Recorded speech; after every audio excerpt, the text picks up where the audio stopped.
And DRS, a lot of focus in the WNBA as well. A lot of social media conversation and conjecture on Saturday surrounding Caitlin Clark, of course, who has been a member of notoriety and a ton of focal attention paid on her since her days at Iowa, and the momentum from the NCAA women's tournament carrying over into the early portion of the WNBA. On Saturday, the Fever at home hosting the Chicago Sky, a tightly contested game where Indiana emerged victorious by 71-70, winning outright as a short home underdog for the Fever's first home win of this WNBA season, the first home victory for Caitlin Clark in her WNBA career. But the story really was the end of the third quarter and a hard, cheap shot foul by Chennedy Carter of Chicago on Caitlin Clark when the ball was dead under the basketball hoop following a made bucket. Chennedy Carter came out of nowhere, just rammed through Caitlin Clark, fell to the ground, and a away ball foul was called. On Sunday afternoon, it was upgraded by the WNBA league office to a flagrant one. Again, a lot of conjecture following this cheap shot by Carter on Clark on Saturday. Here's what I want to bring it back to. We just talked about ice hockey. Please. And if we go back to the late 70s and early 80s, a player by the name of Wayne Gretzky entered the NHL playing with Edmonton. And early on, it was thought out, you know what? We have a certain good following here, but we want a national following. We want to create an infrastructure where everybody's going to get paid. We're going to ride the backs of Wayne Gretzky here. And you know who understood the game plan? The rest of the NHL, not the front offices, the players themselves, which is why nobody took shots at Liberty at Gretzky with how good he was. Nobody wanted to drop the gloves with Wayne Gretzky because you know what? Every player in that league understood, if this guy flourishes here, we're all going to make more money. The league is going to expand. It's going to be massive. And if you remember, and based on bad timing, the Edmonton Oilers were forced to trade Wayne Gretzky because their owner got into some financial troubles. But having said that, they sent Wayne Gretzky, the brightest star in hockey, to Los Angeles, and the boom happened for the NHL. The reason I'm bringing this up is maybe it's unfair to say the best player to ever lace him up here in hockey was Wayne Gretzky and say it's Caitlin Clark, but it's apparent. You're getting chartered flights. Your ratings are through the roof. Why? Not because of the people that are already in the league who did have something to do with it, but your newfound interest with new fans here on Caitlin Clark. I'm not saying, Ben, you got to let her shoot wide open three-point shots. You get a triple-double every single night. But there's one thing about being competitive, and then there's being competitive stupid here. Let's just say Caitlin Clark gets injured, right, and is out for the rest of the year. I guarantee you ratings will drop by probably 50% in the WNBA. Fair or not fair, that's the truth here at this point. So when I see these shots, I'm a competitive person. Trust me, if I'm in that spot, I'm like, yeah, I'm going to give this girl all the guff that she can actually handle at this point to see if she's ready for it. But from a business standpoint, it's so dumb to be doing this for the WNBA players. Listen, Caitlin Clark, in her emergence into the WNBA in that transition period, has been historical as she was during her days in college hoops. We'll talk about that in just a moment. And there has been a lot of conjecture, not by Caitlin Clark herself, who has become a figurehead for a lot of people to advance their own personal agendas, many of them far outside of actually just playing basketball, which I'm sure if you ask Caitlin is all she is focused on doing at this point. People have used her as a figurehead for a lot of what they want to do. And a lot of that has been a conversation around the W and how you should be grateful, how you should be thanking and bowing down to Caitlin Clark. And I can understand from the WNBA player perspective, frankly saying we were here grinding our tails off long before Caitlin Clark even was the expected number one pick. There is the reality of the situation. There has never been this much attention paid to women's basketball, from all the momentum in college hoops now to the W, capitalizing on a moment and carrying over that momentum. From 2009 on, the WNBA did not have a single game that reached at least 1 million viewers. In the first 2.5 weeks of this WNBA season, they have had 5. They have had multiple. That is because of Caitlin Clark and just the betterment of the sport in total. But again, a lot of that narrative is not brought on by Caitlin Clark herself. She is not a selfish individual. She does not flagrantly speak of her ability. She is gracious in a moment where every eyeball is on her. If somebody wants to fight Caitlin Clark, fight us. Fight other talking heads that discuss this at length. Caitlin Clark herself has not been the embodiment of this idea. The old W meant nothing versus the new emerging star that is Caitlin Clark. And so that's why Chennedy Carter is fake tough, because she was asked about her actions and what went into that play at the end of the third quarter. And in the post-game press conference said, I ain't answering no Caitlin Clark questions, then took to Threads, not even Instagram, not even TikTok, not even Twitter, to reply to a post about Chennedy Carter and said this: besides three-point shooting, what does she bring to the table, man? Here's what she brings to the table. In her first 10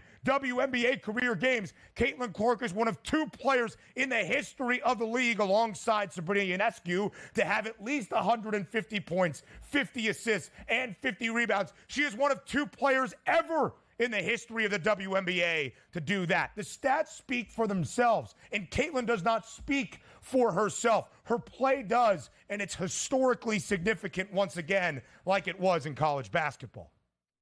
Exactly. Well said. And also, it'd be like if somebody came to the grid as the world's greatest broadcaster, came here, and I was like, you know what? I'm jealous of this guy here. And they go, you know what, Donnie? This guy's bringing such good ratings in. We're going to triple the pay of everybody here at the network. And I go, you know what? Let me get a private investigator on this guy. Let's dig up some old tweets and get him canned out of here so I can go back to my old salary just to have this guy out of here. I mean, come on now. Everybody can eat. Everybody is eating in the WNBA right now. And it's like, you know what? I'm so jealous of this person. Stop demanding this. Raise your level of game here and make that money and love life. Come on. It's not hard. I don't think WNBA players need to be grateful. I don't think they need to express their gratitude to Caitlin Clark. They are playing basketball. They are competitors. Meals. Play basketball. Don't take cheap shots.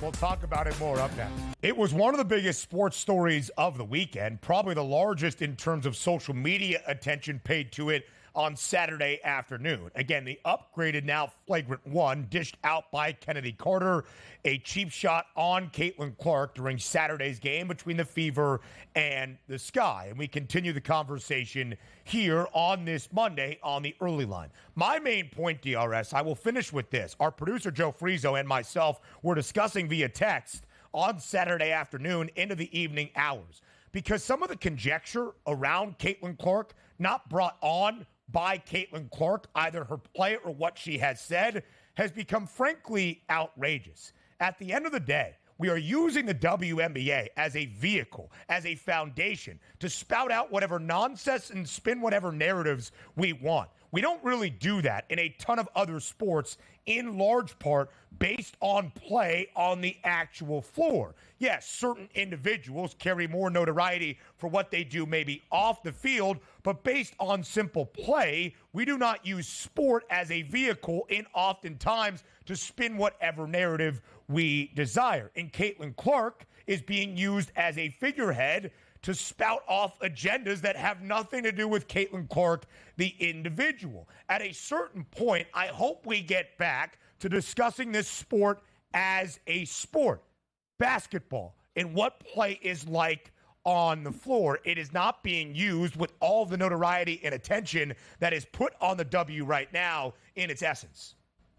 Yeah, no, and there is a lot of that going around. And also, you know, good for the WNBA who get to capitalize on this right away. And I can't speak to that point enough, where it's basically the women's college basketball season ends, and like a week and a half later, felt like we were playing basketball games in the WNBA just to keep that momentum going. And she's played well at times. She's played bad at times. But that's a rookie here trying to adjust. Give her 2 or 3 years in this league where she gets up to the physicality, up to the pace of the game. And then we'll see exactly where that team takes off with. But everybody's enjoying this right now in the moment. And also, sometimes you say to yourself, you know, all news sometimes isn't always bad news when it comes to ratings here, because there's a reason why on a Monday we're saying, okay, we don't have the NBA Finals.